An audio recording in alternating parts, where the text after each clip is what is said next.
Hello guys. तो आप लोग कैसे हैं? उम्मीद करता हूँ अच्छे ही होंगे। आज का जो वीडियो है मेन आज का टॉपिक है वो CHSL, MTS और हवलदार या CPO। ये तीन चार टॉपिक पे आज हम लोग बात करने वाले हैं। ठीक है, तो इस वीडियो में खासकर ये चीज़ बताया जाएगा कि इसकी ये अगर आप जॉब करते हैं तो क्या क्या दिक्कतें आएंगी और क्या क्या फ़ायदे हैं। ठीक है, तो चलिए स्टार्ट करते हैं। सबसे पहले मैं MTS और हवलदार को लेता हूँ। MTS और हवलदार SSC का सबसे लोएस्ट पोस्ट है। देखो, कोई भी पोस्ट बड़ा छोटा नहीं होता। मैं तो पहले भी क्लियर कर दिया हूँ कि कोई भी पोस्ट बड़ा छोटा नहीं होता है। अगर आप ऑफिस में हो, अगर आप बड़े पोस्ट पे भी हो और उस दिन मान लो कि कोई हवलदार नहीं आया या कोई MTS नहीं आया, तो हो सकता है आपको सारा काम करना पड़े उसका। ऑब्वियसली करना ही है, सरकार का काम है तो आपको करना है। ऐसा नहीं कर सकते हो कि आप उसकी वजह से आपका मतलब सरकार का काम कोई रुके नहीं, रोक नहीं सकते। अगर आपको फोटो कॉपी करनी पड़ेगी, उस दिन जरूरत है फोटो कॉपी करने की, तो करनी ही पड़ेगी। आपको डाक भेजना है उस दिन तो भेजना ही पड़ेगा। वो सरकार का काम है, तो उसमें कोई डिले नहीं होता है, चाहे वो कोई भी पोस्ट पे हो। ठीक है, तो चलिए इस बारे में बात करने वाला हूँ। देखिए, MTS और हवलदार, देखिए ये लोग जो हैं इनका काम, वर्क प्रेशर सबसे कम होता है। भले ही टाइमिंग ज़्यादा होती है ऑफिस में कि ऑफिसर के आने से पहले और ऑफिसर के जाने के बाद जाना हो, या छोटे छोटे जगह पे पोस्टिंग मिले तो थोड़ा आराम रहता है, लेकिन इनका वर्क प्रेशर जीरो रहता है। इनको कोई भी जवाबदेही नहीं होती है। सबसे बड़ी बात है कि जवाबदेही नहीं होती है, क्योंकि इनके ऊपर जो भी ऑफिसर होते हैं वो जवाबदेही मतलब वो जवाब देते हैं। इनको कुछ वैसा नहीं रहता है। इनका टाइमिंग सिर्फ रहता है। टाइमिंग रहता है कि आप हवलदार हो, अगर आपकी 12 घंटे की ड्यूटी लग गई है तो आपको करना है। आप और हाँ, मैं ये डाउट क्लियर करना चाहता हूँ कि हवलदार होते हैं ना, अगर कस्टम में आते हैं तो उनका 12 घंटे की ड्यूटी लगती है। तो ये सब ध्यान पे रखना कि अगर कस्टम में आ गए हो हवलदार बन के तो 12 घंटे की लगती है ड्यूटी, और एयरपोर्ट पे लगती है और सी पोर्ट पे भी लगती है। तो इस चीज़ से आप लोग वाकिफ रहें कि हवलदार बन के अगर कस्टम में जाते हैं तो एयरपोर्ट और सी पोर्ट दोनों जगह लगेगी ड्यूटी। रही बात, मैं आज का इसलिए ये टॉपिक लाया हूँ कि देखो, हवलदार की या MTS की 1800 ग्रेड पे है और CHSL साथ में जोड़ देते 1900 ग्रेड पे। थोड़े से सैलरी का अंतर है, ज़्यादा नहीं, 1000-2000 का ही अंतर है। ठीक है, इन तीनों लोगों को खासकर मुंबई, बेंगलोर, चेन्नई या दिल्ली जैसे टाउन में सर्वाइव करना मुश्किल है। मुश्किल का सेंस कि आपके पास पैसा नहीं बचेगा। मैंने जो वीडियो बनाया था पिछले, उसमें था कि यहाँ पे 4600, मुंबई जैसे टाउन में 4200 और 4600 पे आते हैं तो ही ठीक है। तो आप सोचो, जब वो 4200-4600 पे आते हैं तो सर्वाइव कर रहे हैं, तो ये तो 1800 और 1900 है। मैं इस वीडियो के थ्रू जितने भी हवलदार और MTS लगे हैं या लगने वाले हैं, उन दोनों को मैं यही बोलना चाहता हूँ कि आप यहाँ पे अगर जॉब, देखो जॉब आपको एक सोशल रिस्पेक्ट दिलाता है, लेकिन आपको यहाँ पे आके रुकना नहीं है। क्योंकि देखो, आप अगर बड़े टाउन में गलती से आ गए, जैसे मुंबई जैसे टाउन में, तो मैं बहुत लोगों से मिला हूँ, बहुत लोग मेरे पहचान के, मतलब यूट्यूब के थ्रू ही वो जानते हैं मेरे को, और मैं उनसे फेस टू फेस मिला हूँ, वो लोग मिले हैं मेरे से। तो उन लोगों का सबसे बड़ा परेशानी, पैसा नहीं बचता है उनके पास, या तो वो दूर रहते हैं बहुत, खाने पीने का दिक्कत, बहुत सारी दिक्कतें, क्योंकि उनकी सैलरी 30,000-32,000 बनती है। तो वो 30,000-32,000 में कैसे सर्वाइव करेंगे? अगर रूम 1 BHK का भी ले रहे हैं, दूर बहुत ले रहे हैं, तो भी 10,000 खर्च होगा ही होगा। और खाने का कम से कम 5 से 6 हज़ार तो मान ही लो, क्योंकि मुंबई जैसे टाउन में ये जरूरी नहीं कि हर टाइम आप खाना बना ही लो। ठीक है, तो बाहर से भी खाना होता है। 16-17 हज़ार तो ऐसे ही खर्च हुआ। अगर 2 महीने पे भी एक बार घर गए तो 8-10 हज़ार खत्म। मतलब आपके पास पैसा बचेगा ही नहीं एक्स्ट्रा काम करने के लिए। आप सिर्फ खाने की मत जोड़ो, आपका कपड़े का एक्सपेंसेस है, कपड़ा भी तो 2-3 महीने पे चेंज करोगे या 4 महीने पे, फिर जाके आपका अप डाउन कर रहे हो, चाय पानी, बहुत सारे एक्सपेंसेस है। तो ये जो MTS है, हवलदार है और CHSL है, इनके लिए बहुत कठिन है यहाँ सर्वाइव करना। मतलब 1800-1900 ग्रेड पे बहुत मुश्किल होता है। तो आप लोगों से मैं यही कहूँगा कि अगर जो भी फॉर्म भरे हैं, कोई दिक्कत नहीं, आप लोग भरिए।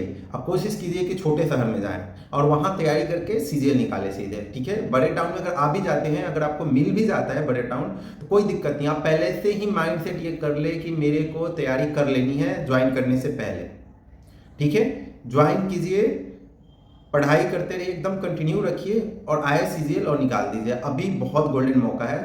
CHSL हो, CPO, ये MTS हो या CGL हो, ये तीनों के लिए बहुत गोल्डन मौका है। देखो, जॉब किसी में लेना कोई दिक्कत की बात नहीं है। आप MTS भी बन रहे हो, कोई दिक्कत नहीं है। आप हवलदार बन रहे हो, कोई दिक्कत नहीं है। CHSL में जा रहे हो, कोई दिक्कत नहीं है। दिक्कत वहाँ है कि आप वहाँ पर जाकर रुक गए, ये सबसे बड़ी दिक्कत की बात है। हाँ, किसी की दिक्कत ये है कि एज खत्म हो गया, बेचारे तैयारी करते करते लास्ट स्टेज में पास हुआ, वो अलग चीज़ है।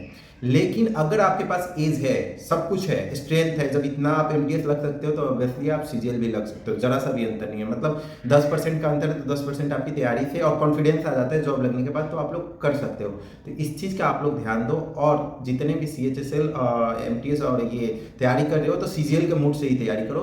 जॉब लग जाए कोई दिक्कत नहीं है, लेकिन उसके अगला आपका टारगेट होना चाहिए, कैसे भी निकाल कर जाए। अभी मुंबई में जितने भी मैंने बंदों से मिला है, उन सबको मैं मिलते हैं, बोलते हैं यहाँ पे ट्रैवलिंग दिक्कत है, फिर जाके उनका रहने का भी दिक्कत है। ट्रैवलिंग दिक्कत तो है ही, रहने का भी दिक्कत है कि एक रूम में 20,000 का रूम लेके 4 लोग रह रहे हैं। मजबूरी है भाई, मजबूरी है। अगर नहीं रहेंगे तो उनका चलेगा ही नहीं। और दूर अगर अकेले ले रहे हैं तो 10-12 हज़ार का रूम ले रहे हैं तो 1.5 से 2 घंटा अप डाउन करेंगे एक तरफ से। तो ये सब चीज़ें मजबूरी हैं, तो ये सब आप लोग समझो। चाहे CHSL हो, आप सब लोगों के लिए ये है, ठीक है। तो ये सब चीज़ का आप लोग ध्यान रखो कि अगर आप ये इस मतलब इस तरीके से अगर आप इन तीनों में जॉब कर रहे हो तो आप कोशिश करो तैयारी पूरी करके, अभी गोल्डन मौका है तो निकल जाए। और साउथ में जा रहे हो तो और दिक्कतें आएंगी, वहाँ से अप डाउन बोलते हैं फ्लाइट है, फ्लाइट से क्या दिक्कत है? अरे फ्लाइट है हर समय मिलती है। थोड़ा आओ मुंबई में, मेरे को आज का फ्लाइट दिखाओ, मैं मेरे घर का 20,000 रुपये है, 25,000 रुपये है। आपका एमटीएस हो या हवलदार हो या CHSL हो, आपकी सैलरी कितनी होगी? 30,000 होगी, 32,000 होगी। आप 20,000 का सोचोगे, 20,000 का फ्लाइट करके जाने के लिए, अगर इमरजेंसी में जाना हो। चलो इंस्पेक्टर तक तो सोच सकता है, या 4200 ग्रेड पे वाले भी सोच सकते हैं कि 60-62 हज़ार सैलरी उठाते हैं।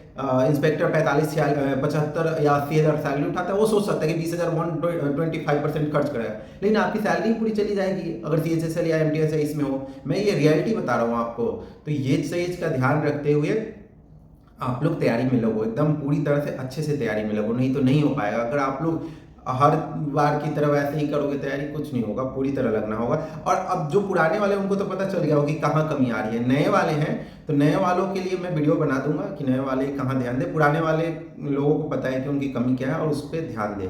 अब मैं बात करने वाला हूँ CPO की, क्योंकि CPO की भी बात आजकल जरूरी करना है। देखो जो CPO में है, फोर्स का जॉब है, ऑल इंडिया जॉब है, दिल्ली पुलिस को छोड़ के। ऑल इंडिया का सेंस कि जैसे ITBP है तो इंडियन तिब्बतन बॉर्डर पे है, BSF है, वो भी बॉर्डर पे है, पाकिस्तान साइड के बॉर्डर पे, ये राजस्थान साइड के बॉर्डर पे, असम राइफल है, मतलब जितने भी हैं। और CISF तो ऑल इंडिया पोस्टिंग होती है। CISF मुंबई में भी है, दिल्ली में भी है, हर मेट्रो स्टेशन इंडस्ट्रियल एरिया में CISF मिल जाएंगे। तो ये सब चीज़ में वहाँ पे क्या दिक्कत आती है, दिल्ली पुलिस को छोड़ के बाकी सब में दिक्कत आती है आपको पोस्टिंग को लेकर कि कहाँ रहना पड़ सकता है, कैसे रहना पड़ सकता है। हाँ, CISF में ये है कि आपकी ट्रैवलिंग है, अलग अलग सिटी में जाना है, लेकिन थोड़ा सा फैमिली लाइफ स्टेबल है, फैमिली को साथ में ले सकते हो। बाकी सब में भी रख सकते हो, लेकिन है कि वही है कि आपको जहाँ पोस्टिंग मिलेगी दूर, खासकर बॉर्डर साइड में ही। दिल्ली पुलिस में जितने भी लोग सोचते हैं दिल्ली पुलिस ऑब्वियसली बहुत अच्छा जॉब है, लेकिन अगर दिल्ली पुलिस में जा रहे हैं तो बस इतना सोच कर जाइए कि आपकी लाइफ थोड़ी सी हेक्टिक हो जाएगी, क्योंकि केस आएगा तो आपको कभी भी आपको जाना पड़ सकता है थाने में। केस से रिलेटेड कभी भी आपको छानबीन के लिए पूरे घूमना पड़ सकता है। और साथ ही देखो, मेरे 2-3 दोस्त हैं दिल्ली पुलिस में, तो उनका यही है दिक्कत कि थोड़ा सा टाइम नहीं मिलता है, 12-15 घंटे की ड्यूटी हो जाती है, कभी कभी पूरा दिन निकल जाता है, ठीक है। तो उनका हेक्टिक ये है, बाकी सब ठीक है, बाकी पावर वावर के मामले में ठीक है। आपकी जहाँ तक पहुँच है वो बहुत अच्छा है।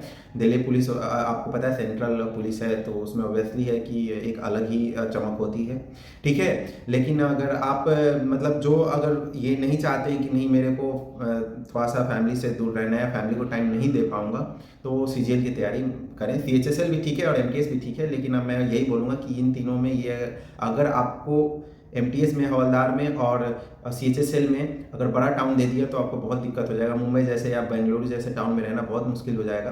कोशिश करें कि अगर मिलता है तो छोटे शहर की मांग करें, एप्लीकेशन देके कि सर मुझे छोटे शहर दे दो या जो भी। और फॉर्म भरते समय ध्यान दें कि आप किस स्टेट को पहले प्रीफर करते हैं, उस हिसाब से आप करें, क्योंकि अगर स्टेट प्रीफरेंस गलत हुआ तो सब कुछ गलत हो जाएगा। तो स्टेट प्रीफरेंस में भी ध्यान दें और इतना करें। और आप लोग तैयारी एकदम न छोड़ें, क्योंकि ये CHSL MTS ये सही है, आपको रिस्पेक्ट दिलाएगा, जॉब तक आ जाएगा, जॉब आप लोग ले लोगे, एक सरकारी एम्प्लॉय बन जाओगे। लेकिन आपकी जो आगे की सेविंग है या आगे फ्यूचर में कुछ करना चाह रहे हो अपने सैलरी के बदौलत, तो नहीं कर पाओगे। तो इसलिए 4200-4600 पे जाना आपकी मजबूरी बन जाएगी। अगर उससे कम पे रहोगे तो मुश्किलें हो जाएगी, क्योंकि अब मतलब यही है सर, अभी सिंगल बंदे के लिए ठीक है, लेकिन शादी के बाद सब कुछ चेंज हो जाता है। और रही बात प्रमोशन का, तो प्रमोशन देखो CHSL 2016 वाले का अभी तक प्रमोशन नहीं हुआ है, मेरे पहचान के हैं, कुछ कुछ का हो रखा है, कुछ का नहीं हुआ है। MTS वाले का तो थोड़ा फास्ट है, उनसे पहले बन गए, लेकिन ये जरूरी नहीं है कि MTS का हर बार वैसा ही हो सकता है 2 साल बाद रुक जाए। तो ये चीज़ को ध्यान रखते हुए आप लोग तैयारी करो। तो चलो, मेरे को यही बताना था इस वीडियो में। तब तक के लिए टाटा, टेक केयर, बाय।